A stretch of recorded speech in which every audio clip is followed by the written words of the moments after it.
Bienvenidos y bienvenidas a este espacio con Andrés Velasco, presidente de Asofondos, quien nos va a contar y a explicar un poco más sobre la decisión que tomó la Corte Constitucional sobre la reforma pensional. Presidente, gracias por acompañarnos en este espacio. Un placer, Karen, de estar acá con ustedes. Bueno, presidente, mi primera pregunta es justamente qué sigue para la reforma pensional tras la decisión que se conoció el martes. Yo creo que la mejor forma de entenderlo es decir, la reforma pensional vuelve a ser un proyecto de ley. La Corte Constitucional devuelve la reforma al Congreso de la República a surtir el cuarto debate, que en este caso es la plenaria de la Cámara de Representantes. ¿Cuándo puede pasar eso? Estamos esperando a que la Corte emita el auto oficial y a partir de ahí el Congreso de la República podrá empezar el debate. Cuando la Corte emite el auto, hay 30 días hábiles del Congreso. Yo creo que eso es importante aclararlo. O sea, si emite el auto, digamos, hoy, que es 18 de junio, quedan 2 días de esta legislatura, mal, si hay extras, pues contarán esos días y los otros, el resto de esos 30 días se cuentan a partir del 20 de julio, que será cuando el Congreso retome actividades. Entonces, están esos 30 días para perfeccionar este cuarto debate del Congreso y en ese periodo, pues la reforma está abierta pues, a proposiciones, como cualquier proyecto de ley, ¿de acuerdo? Y después de eso, si hay cambios, tendrá que ir a conciliación. Para eso la Corte da un espacio pues, generoso de toda la legislatura hasta junio del año 2026. No creemos pues que se tome una conciliación todo ese tiempo y después tendrá que ir a revisión definitiva de la Corte Constitucional. En este caso, la palabra definitivo no tenemos muy bien claro qué significa, si es sobre los vicios de forma que hicieron devolver el proyecto a la Cámara o si es sobre todo el fondo y forma. Ya nos aclarará eso el auto de la Corte Constitucional. Presidente, usted ya lo mencionaba, hay cosas que están claras y hay otras que no están tan claras, pero por lo que me decía, sí es claro que el debate puede ir más allá de la proposición para retomar el proyecto que salió del Senado. Recordemos que, claro, la Cámara de Representantes, la plenaria, acogió el texto del Senado con una proposición sustitutiva y pues la Corte Constitucional dice ahora que esa es la proposición que tiene que debatirse, pero usted me dice que también podrían, por ejemplo, tomar la ponencia que salió de la Comisión Séptima. Realmente la Cámara de Representantes es la dueña del proceso en la medida en que el proyecto vuelve a la Cámara, ¿no? Puede debatir la ponencia de la senadora Pizarro, etcétera, y puede empezar a recibir proposiciones, a estudiar esas proposiciones, a votarlas, a aprobarlas. Y por eso la Corte Constitucional prevé que pueda ser necesaria una conciliación, ¿no? Entonces, realmente vuelve a ser proyecto de ley. La Corte da algunas luces sobre cómo podría empezarse ese debate, pero yo lo que entiendo y lo que entendemos desde los gremios es que es un debate del Congreso de la República como cualquier otro en la comisión, en la plenaria de la Cámara de Representantes. Presidente, digamos que ayer el ministro de Trabajo dijo que ojalá la ley entre igual el 1 de julio. ¿Ustedes ven posible que esto se logre en 2 semanas que nos quedan para esa fecha? Sería muy eh, difícil, nos parece difícil. Entendemos que existe la posibilidad, pero es difícil, sobre todo porque una vez se perfecciona el debate en la plenaria de la Cámara, eh, va o no a conciliación, eso puede ser un par de días adicionales, pero la Corte Constitucional después dice que va a revisar y a emitir el fallo definitivo, ¿cierto? Para lo cual la Corte pues, puede tomarse un tiempo adicional y ya estaríamos, digamos, muy encima para el 1 de julio. No, digamos, siempre es posible, pero lo vemos muy complicado. Presidente, y de cara a los usuarios, ¿cuáles son las implicaciones de la decisión que tomó la Corte Constitucional? ¿Qué va a pasar con las pensiones en Colombia por ahora y qué se espera a largo plazo? Muy importante la pregunta para generar un poco de tranquilidad, ¿no? Porque debe haber zozobra dentro de la población.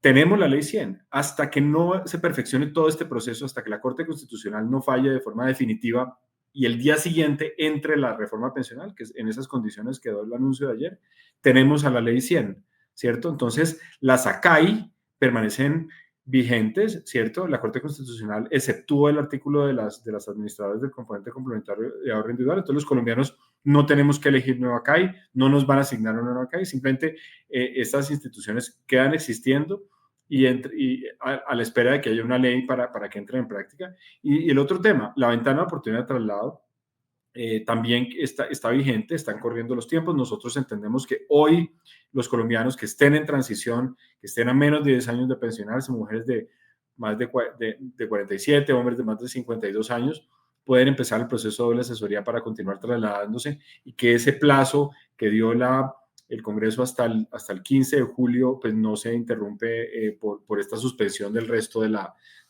ley pensional. Mientras tanto, ley 100, ¿cierto? Los que estamos aportando a regímenes, al régimen privado, pues continuamos aportando a nuestra AFP. La AFP continúa recibiendo la total de la cotización y administrándola como lo ha venido haciendo los últimos 30 años. Los que estamos afiliados a Colpensiones, la misma situación. Colpensiones seguirá administrando los recursos de la misma forma en como ha venido sucediendo, financiando el sistema de reparto y adquiriendo obviamente la responsabilidad de responder por esas pensiones hacia el futuro. Entonces, ese es el estado de la situación en este momento. Usted ya lo mencionaba, presidente, un poco la interpretación según el comunicado que emitieron y lo que me acaba de decir es que los traslados se mantienen. ¿Es una interpretación o definitivamente a partir de lo que dijo la Corte uno puede inferir que los traslados continúan y que los que ya se hicieron van a quedar en firme más adelante? Sí, nosotros, como lo comentaba muy bien Karen, somos de la opinión de que los traslados quedan en firme y es difícil hacer la interpretación contraria, ¿no?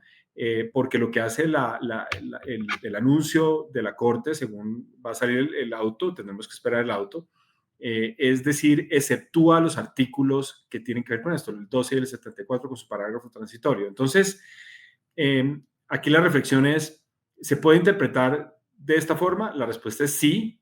¿Se puede interpretar de la forma contraria? La respuesta es no. Entonces, creo que estamos pisando sobre tierra firme al afirmar que tanto la SACAI como el proceso y el mecanismo de la ventana de oportunidad de traslado continúan como si la Corte no hubiera hablado ayer. El resto está suspendido y depende de la gestión en el Congreso de la República especial de la Cámara y después si hay conciliación de la Cámara y Senado en plenarias. Como este es el punto que sigue, pues hay dos puntos vigentes, entonces estamos en el de los traslados. ¿Puede explicarles también a las personas que nos están viendo cómo pueden solicitar su doble asesoría y de qué se trata esta ventana de traslado que, por lo que entendemos hasta ahora, sigue en pie?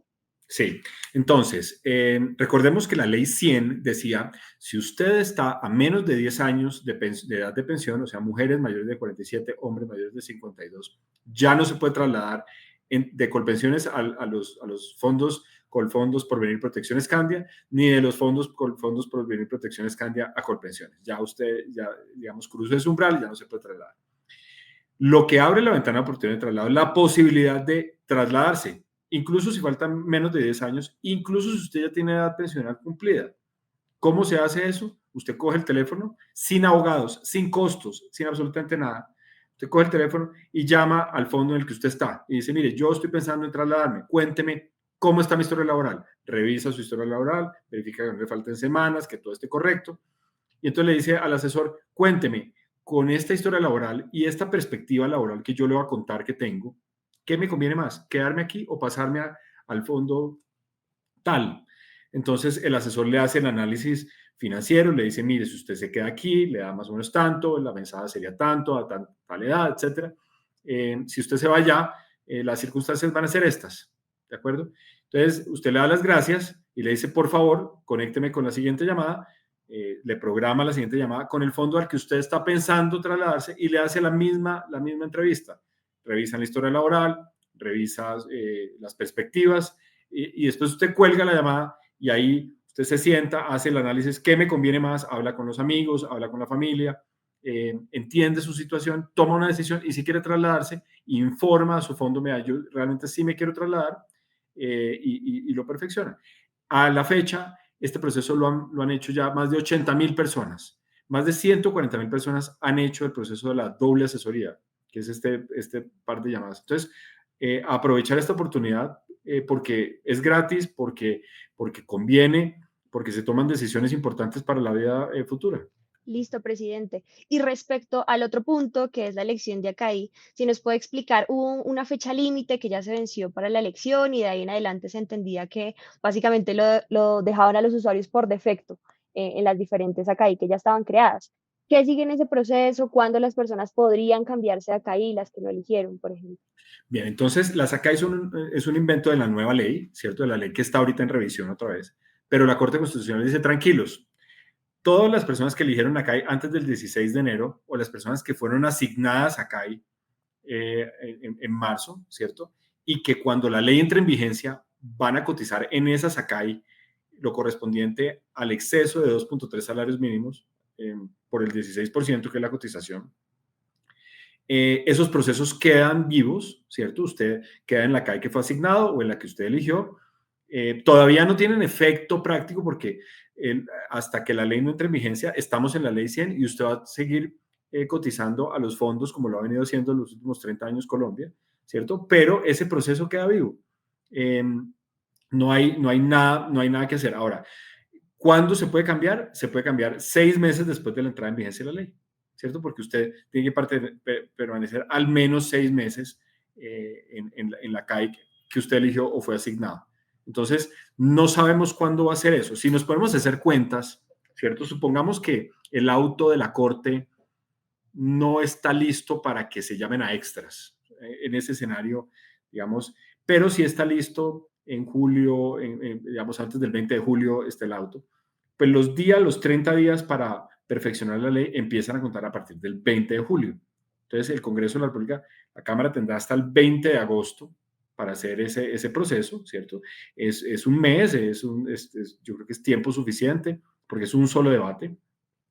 Y después de que ya queda aprobada en plenaria de Cámara, se completan los 4 debates, supongamos que hay cambios, ¿cierto? El Congreso de la República tiene hasta junio del año 2026 para hacer la conciliación de las versiones de Senado y Cámara, ¿de acuerdo? Muy probablemente no se demorará tanto, muy probablemente se demorará unas semanas, ¿cierto? Entonces, supongamos que se demoró hasta el 20 de agosto. Yo creo que principiando septiembre podríamos tener ya la ley totalmente aprobada y sancionada, ¿cierto? En algún momento de septiembre. Y ahí la Corte Constitucional la coge y la empieza a estudiar y la Corte falla y un día después del fallo de la Corte, el fallo definitivo, entraría en vigencia la reforma pensional. Entonces, es difícil ponerle esos números porque no sabemos cuántos nos demoramos conciliando, cuánto el Congreso se demora conciliando y no sabemos cuánto se demora la Corte Constitucional estudiando y fallando de forma definitiva. Eso pueden ser unas semanas más. Pero es probable que tengamos reforma pensional aprobada en estos términos en el segundo semestre del año. Listo, presidente. Y ahí usted me dice que es probable que antes de que se acabe el año o en el segundo semestre del año que tengamos reforma pensional. ¿Qué tan probable es que se hunda la reforma? Porque ayer el gobierno ya decía que la reforma pensional definitivamente se salvó. No sé si esa es la visión que ustedes también tienen. Estamos en el escenario del Congreso. Quien tiene la batuta en este momento es el Congreso de la República, en particular la Cámara inicialmente, en el debate del cuarto debate de la plenaria, ¿cierto? Y pues es un debate como cualquier otra ley. Seguramente va a haber posiciones a favor, posiciones en contra, posiciones que quieren dejar exactamente lo que tiene la ponencia de la senadora Pizarro, que venía del Senado de la República, posiciones que quieren cambiar la reforma para mejorarla, para hacerla más sostenible, para hacerla más equitativa. Nosotros desde los fondos de pensiones tenemos el compromiso de continuar construyendo para tener el mejor sistema pensional posible en Colombia. Entonces, por supuesto, vamos a participar de esos debates, vamos a hacer propuestas, vamos a ver qué espacios políticos existen para esas propuestas, pero siempre de la mano del trabajador formal colombiano tratando de mejorar la situación de la población trabajadora colombiana para que piense en su pensión y también con un ojo en la sostenibilidad de las finanzas públicas. La ley 2381 tiene una característica que era costosa para la nación e implicaba esfuerzos fiscales, no solamente en el corto plazo, sino en el mediano y largo plazo. Entonces, muy interesante. Se nos viene un debate de nuevo legal en el Congreso de la República y pues estamos listos para tratar de mejorar y que tengamos el mejor sistema pensional posible. ¿Qué pasa con el proceso de implementación, presidente? Que sabíamos que pues a 2 semanas de la entrada en vigencia originalmente, hasta que llegó esta decisión seguían faltando cosas. ¿Qué va a pasar ahora con esa implementación? ¿Queda frenada hasta que se conozca la decisión del Congreso y luego de la Corte Constitucional? Pues Karen, pareciera una condena, pero la implementación se dio casi completamente a ciegas. Recordemos que las administradoras de fondos de pensiones, Colpensiones, la UGPP, el Banco de la República, todas las tres entidades, dos entidades que están alrededor de la implementación, nos tocó empezar a implementar sistemas, empezar a hacer código para que esto, todo lo que funciona automático funcione sin la reglamentación. La reglamentación sobre la SACAI salió en octubre, perdón, sobre la ventana de oportunidad de traslado y la transición salió en octubre. En diciembre salió la SACAI, pero la reglamentación, el decreto único reglamentario con los detalles operativos y técnicos y de interacciones, el DUR salió hace un mes larguito. Recordemos que, y el decreto del Fondo de Ahorro del Banco de la República salió 2 semanas o sí, 2 semanas después. Y todavía están en comentarios los decretos sobre los fondos generacionales y sobre la desacumulación, una parte de la desacumulación de los recursos. Entonces, realmente toda la implementación ha sido un proceso de intuición de lo que dice la ley y lo que va a ser la reglamentación, y después un recálculo cuando sale el decreto, perfeccionar lo que se logró hacer. Entonces, nosotros tenemos un compromiso con los colombianos de que tienen que tener un sistema pensional funcional en el momento en que las autoridades, en este caso el Congreso y la Corte Constitucional, así lo decidan. Continuaremos trabajando, preparándonos un poco a ciegas hasta que tengamos la certeza de finalmente qué es lo que va a traer esa ley, de qué es lo que aprueba la Corte Constitucional y de cómo se dan los decretos reglamentarios, porque todos los decretos, tal vez con excepción de los de la ventana de oportunidad de traslado y la SACAI, pues quedan suspendidos como quedaron suspendidos la ley, porque los decretos son desarrollos de la ley, y si la ley no existe en este momento, de hecho la ley va a tener otro número seguramente cuando se apruebe, eh, pues estamos otra vez en el mundo de, de, de implementación a ciegas, pero ese es nuestro compromiso y en eso seguiremos. Es decir, cuando se apruebe la ley nuevamente, será necesario sacar estos otros decretos. Necesariamente habrá que haber reexpedición de los decretos, porque los decretos reglamentan la ley 2381, ya la ley 2381 pues no va a existir, seguramente va a tener otro número. Así tenga el mismo contenido, pues tendrá que ser reexpedida y resancionada la ley. El presidente de la República va a tener que volver a firmar la ley de la reforma pensional. Entonces los decretos tendrán que ser reexpedidos. Esto será un proceso pues mucho más automático, ¿no? Pero pero esa es la certeza reglamentaria que uno le gustaría tener a la hora de implementar.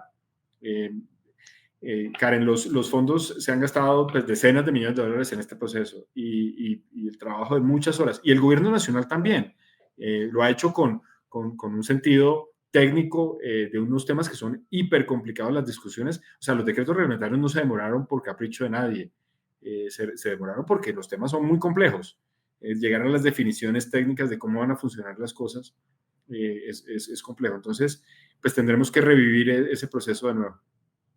Y por último, quiero preguntarle, presidente, hubo un tema polémico durante el trámite legislativo de la pensional y fue el de las comisiones.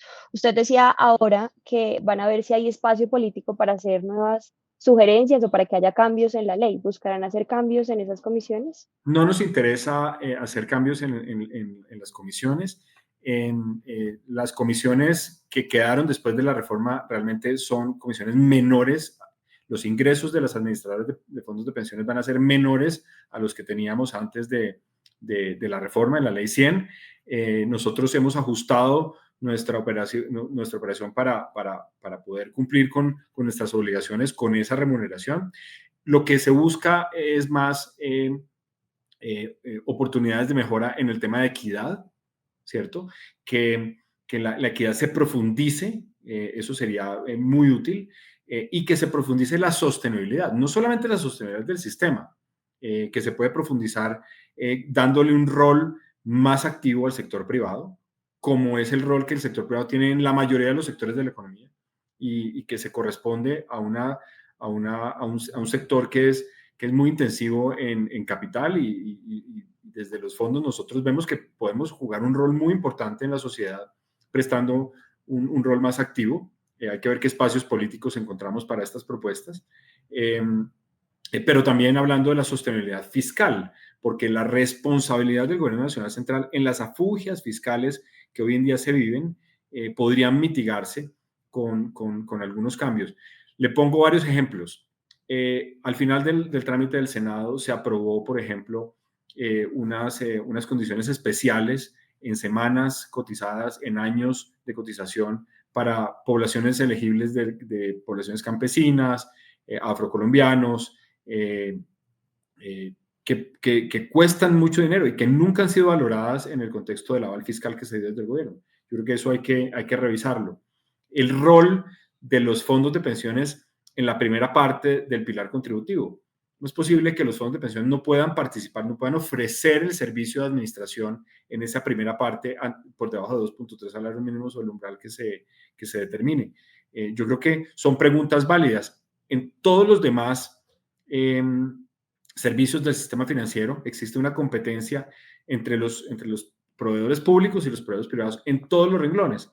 Usted no ve restricciones para que los bancos colombianos ofrezcan productos, los bancos privados colombianos ofrecen productos como los ofrece el Banco Agrario, que es el banco público. O en el mundo de las fiducias, usted no ve restricciones de que las fiducias privadas ofrezcan unos productos que pueden ofrecer fiduprevisora o fiduagraria, o que son las fiduciarias del sector público, o en el sector asegurador, lo mismo. Entonces, un poco esa reflexión la queremos llevar al debate del Congreso. Sabemos que va a haber reticencia en la medida en que entre más cambios haya, pues más habrá que conciliar, pero es importante que se den se oigan estas voces sobre cuál es el rol del sector privado en este sector. Presidente, gracias por acompañarnos en este espacio. Seguramente volveremos a conversar en todo este proceso que apenas inicia. Volvemos a la Cámara de Representantes, luego volverá a estar este proyecto de ley en manos de la Corte Constitucional para la revisión, que no sabemos de qué tipo será, como usted lo mencionaba al principio. Pero bueno, aquí estaremos para contarles a nuestros lectores todas las novedades sobre la reforma pensional. Y nada, gracias por acompañarnos en este espacio. Muchas gracias, Karen, y un placer estar acá en estos espacios del espectador.